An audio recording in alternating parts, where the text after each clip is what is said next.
సీరియల్లో సినిమాలో నటించాలనుకుంటున్నారా? అయితే వెంటనే మా యాక్టింగ్ స్కూల్లో జాయిన్ అవ్వండి. నమస్తే, వెల్కమ్ టు సుమన్ టీవీ. ప్రస్తుతం మనతో పాటు ఉన్నారు సీనియర్ పోలీస్ ఆఫీసర్ రెడ్డన్న గారు. నమస్తే సార్. నమస్కారం అండి. సార్, ఈ కోల్కతా కేసులో ఇప్పుడు తృణమూల్ కాంగ్రెస్ ఎమ్మెల్యే నిర్మల్ ఘోష్ని సందీప్ ఘోష్తో పాటు విచారణ చేయడం అనేది ఆసక్తికరంగా మారింది. అంటే ఆయన ఎందుకు విచారణ చేస్తున్నారంటే, ఆ రోజు డెడ్ బాడీ ఆగస్ట్ 9th ఏ రోజైతే జరిగిందో ఘటన, ఆ రోజు డెడ్ బాడీని తరలించే క్రమంలో ఆయన అక్కడ ఉన్నాడు. తొందరగా తీసేసేయండి, తొందరగా వెళ్ళాలని చెప్పిన క్రమంలో నిర్మల్ ఘోష్ కూడా అక్కడే ఉన్నాడు. సో అందుకు కోసం ఈయనను కూడా విచారణ చేయడం జరుగుతుంది. మళ్ళీ వీళ్ళిద్దరికి కూడా కాల్స్ చాలా వెళ్ళాయి, ఇద్దరు మాట్లాడుకున్నారు చాలా కాల్స్. ఆగస్ట్ 9th రోజు కూడా చాలా కాల్స్ మాట్లాడుకున్నారు. దీని గురించి ఏం చెప్తారు సార్? ఈయన అఫెన్స్కు ముందు కూడా ఆ ప్రిన్సిపల్తో మా టచ్లోనే ఉన్నాడు. చాలా మెసేజెస్ వీళ్ళిద్దరి మధ్య కూడా జరిగాయి.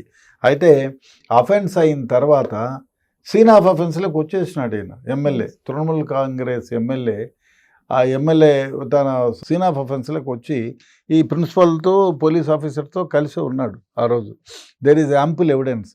అదే కాకుండా వాళ్ళ తల్లిదండ్రులు వచ్చిన తర్వాత వాళ్ళతో మాట్లాడినాడు. అదే కాకుండా సీన్ ఆఫ్ పంచనామా అది ఇంక్వెస్ట్ అయిపోయింది, పంచనామా అయిపోయేటప్పుడు ప్రతిదానికి తొందర పెడతా వచ్చాడు ఎమ్మెల్యే.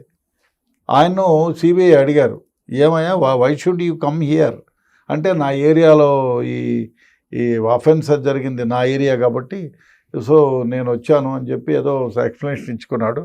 అంటే ప్రతిదానికి మీరు వెళ్తారా అని అడిగినారు. అవన్నీ ఇంట్రాగేట్ చేస్తున్నారు, ఇంకా చేస్తారు కూడా. ఏమంటే ఈ ప్రిన్సిపల్కి ఈయనకి మధ్యన కమ్యూనికేషన్ చాలా జరిగింది ఈ మర్డర్ జరగకముందు, జరిగిన తర్వాత కూడా. సో చాలా కాల్స్ కూడా వాళ్ళు రిట్రీవ్ చేయాల్సి ఉంది. ఇంకా మెసేజెస్ బహుశా ఇంతకుముందు మనం మెసేజ్ గురించి మాట్లాడుకున్న మెసేజ్లు ఈయనకే వెళ్ళాయా, ఈయన ఏమైనా ఇన్స్ట్రక్షన్స్ ఇచ్చారా? అయితే CBI will not reveal all these. సుప్రీంకోర్టులో కూడా మనం మీరు చూస్తే కొన్ని లైన్స్, ఇన్వెస్టిగేషన్లో ఉండే కొన్ని లైన్స్ని from 5th line to 7th line you read yourself, don't reveal అన్నాడు. అంటే సుప్రీంకోర్టు కూడా ఈ లైన్స్ బహిర్గతం చేయవద్దు, బికాస్ ఇది ఇన్వెస్టిగేషన్ లైన్తో ముడిపడి ఉంది.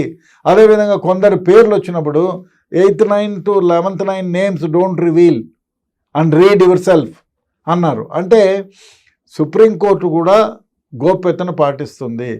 ఈ అడ్వకేట్ ఎవరైతే ఉన్నారో ఆయన కూడా కపిల్ సిబాల్ గారు గట్టిగా వాదించినారు.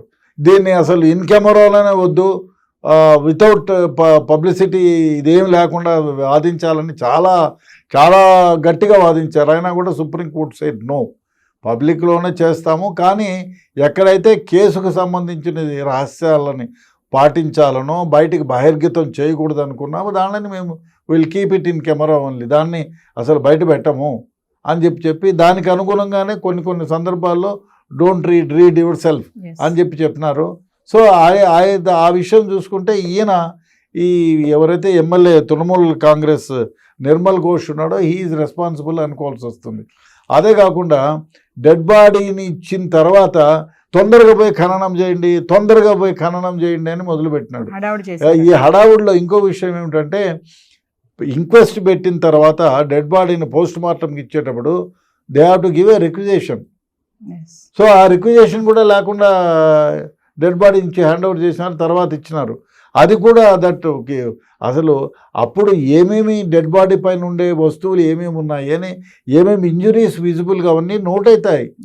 అదే మిస్సింగ్. మరి ఇప్పుడు అది ట్రేస్ అయిందా లేదో తెలియటంలా. సుప్రీంకోర్టులో క్వశ్చన్ చేశారు. దీనికి మూల పురుషుడు ఈయన కూడా తొందరగా తీసుకెళ్ళండి డెడ్ బాడీని అని తొందర పెట్టారు. ఆ తర్వాత పిఎం అయిన తర్వాత కూడా అక్కడే ఉన్నాడు. పిఎం అయ్యేంత వరకు అక్కడే ఉన్నాడు. పోస్ట్ మార్టం ఒక ఎమ్మెల్యే పరామర్శించినాడు 10 నిమిషాలంటే ఏదో పోండి బాబు అనొచ్చు, లేదో ఖర్చులు లేవంటే 10,000 20,000 ఇవ్వచ్చు, లేకపోతే బాబు మా దగ్గర పనిచేసే గవర్నమెంట్ ఇంకోటి ద్వారా డబ్బులు ఇస్తానని చెప్పొచ్చు. అంతేగాని ఈయన అఫెన్స్ అయ్యే దగ్గర నుంచి ఆయన అక్కడ ఉండటం చాలా అనుమానాలకు దారితీస్తుంది.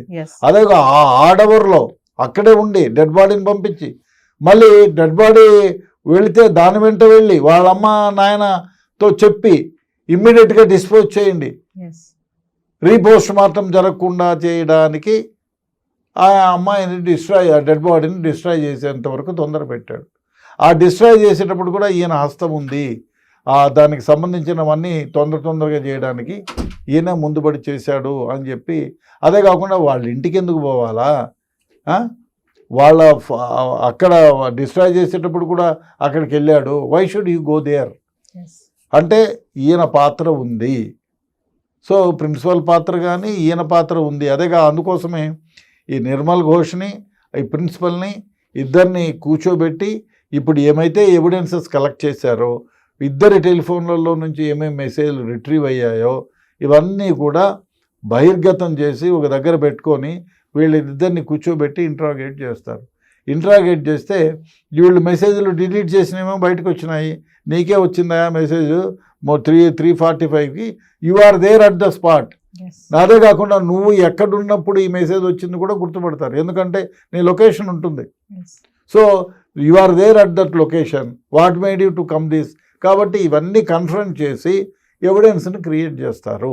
అంటే ఈ మెసేజెస్ రివీల్ చేస్తారు. మెసేజెస్లో ఏమేమి వీళ్ళు పన్నాగం పని చంపారా, ఇంకోళ్ళతో పన్నాగం పని చంపేపించారా, ఎవరిని ప్రోద్బలం చేశారు, ఇవన్నీ బయటకు వస్తాయి. కాబట్టి ఈ సీక్రెట్గా వీళ్ళు ఎంతో చేసుకున్న ఈ టెలిఫోన్ మెసేజెస్లో అనుకున్నారు కానీ డిలీట్ చేస్తే బయటపడే క్వశ్చనే లేదు. These are all the circumstances evidences, ఇవన్నీ బయటకు వస్తాయి. తప్పు చేయడానికి, మర్డర్ చేయడానికి ఏమేమి వీళ్ళు చేశారనేది బయటకు వస్తాయి. కాబట్టి డెఫినెట్గా ఇది బయటకు వస్తే మనకి ఇన్వెస్టిగేషన్ ఎంతవరకు అని తేలుతుంది. బహుశా ఈ ఎమ్మెల్యే కూడా వన్ ఆఫ్ ది అక్యూజ్డ్, ఇవాళ కాకపోయినా రేపు ఆయన అక్యూజ్గా చేరుస్తారు. అంటే ఇదంతా కూడా సందీప్ ఘోష్ని తప్పించడానికి కదా స్టార్టింగ్ నుంచి ఉంది ఇది. సందీప్ ఘోష్ని తప్పించడానికా, లేకపోతే ఈ ఎమ్మెల్యే గాడి హస్తం ఏమైనా ఉందా, ఎమ్మెల్యే గాడిది ఏదైనా బిజినెస్ ఉందా, ఈ ఘోష్కి ఎమ్మెల్యేకి, నిర్మల్ ఘోష్కి ఎమ్మెల్యేకి ఏమైనా బిజినెస్ ఉందా, ఆ హాస్పిటల్కి సంబంధించిన ఇప్పుడు హాస్పిటల్లో పంపిణీ చేసే మందులు చాలా గోల్మాల్ కంపెనీలు సప్లై చేస్తారు. ఒకవేళ సప్లై చేసిన బజార్లోకి వెళ్ళి అమ్మేస్తారు కాస్ట్లీ ఇవన్నీ. అట్లా దాంట్లో దేంట్లన్నా వీళ్ళ హస్తం ఉందా, లేదే చనిపోకముందే చనిపోయినాడు బ్రెయిన్ డెడ్ అని చెప్పి కిడ్నీలు, లివరు, మిగతా అన్ని ఆర్గాన్స్, వైటల్ ఆర్గాన్స్ తీసి ఎక్కడన్నా అమ్ముతున్నారా. ఇది పెద్ద రాకెట్ ఇది. అదే కాకుండా కొన్ని ఇంపార్టెంట్ కేసెస్లో ఆపరేషన్ ఒక కిడ్నీ చెడిపోయిందని చెప్పి మంచి కిడ్నీ కూడా తీసేసి వేరే వాళ్ళకి వేసిన సందర్భాలు ఉన్నాయి. అట్లా ఏదైనా రాకెట్ జరుగుతూ ఉందా, ఇవన్నీ ఇన్వెస్టిగేషన్లో బయటకు వస్తాయి. అసలు ఆ అమ్మాయిని చంపడానికి మెయిన్ కారణం ఏమిటి, ఈ తృణమూల్ కాంగ్రెస్ ఎమ్మెల్యే నిర్మల్ ఎవరైతే ఉన్నారో వాడు ఎందుకు ఆ స్పాట్లో ఉండాల్సి వచ్చింది, ఇవన్నీ బయటకు పడతాయి ఇన్వెస్టిగేషన్లో. కొంచెం టైం తీసుకుంటే ఇప్పుడు వీళ్ళిద్దరిని కన్ఫ్రంట్ చేసి ఎగ్జామిన్ చేస్తే బహుశా ఈయన పాత్ర ఎంతవరకు అనేది ప్రిలిమినరీగా మనకు తెలుస్తుంది, ఫుల్గా కాకపోయినా. సో ఏదేమైనా సిబిఐ మాత్రం ఈ కేసు చుట్టూ ఉచ్చు బిగిస్తుంది అంటే ఏమంటారు సార్, చాలా డీప్గా వెళ్ళి, ఎందుకంటే డైరెక్ట్ వీళ్ళు ఎవిడెన్సెస్ అన్నా డిస్ట్రాయ్ చేస్తున్నారు. సో దాన్ని డిస్ట్రాయ్ చేస్తారనే ఉద్దేశంతోనే సిబిఐకి ఇచ్చారు. సిబిఐకి ఇచ్చిన తర్వాత కూడా మమత గొడవ చేసింది. ఆమె సీఎం, ఆమె గొడవ చేయడం అంటే అర్థం లేదు, సహకరించాలి. అదే కాకుండా మనం మొదటి రోజు చూసుకుంటే 5,000 మందికి పైగా ధ్వంసం చేయడానికి హాస్పిటల్కి వచ్చారు. ఎందుకు, ఎవరి తరఫు, అమ్మాయి తరఫున వచ్చారా, కాదు, they are all political goondas. కాబట్టి there is every possibility that it is a murder of political victimisation.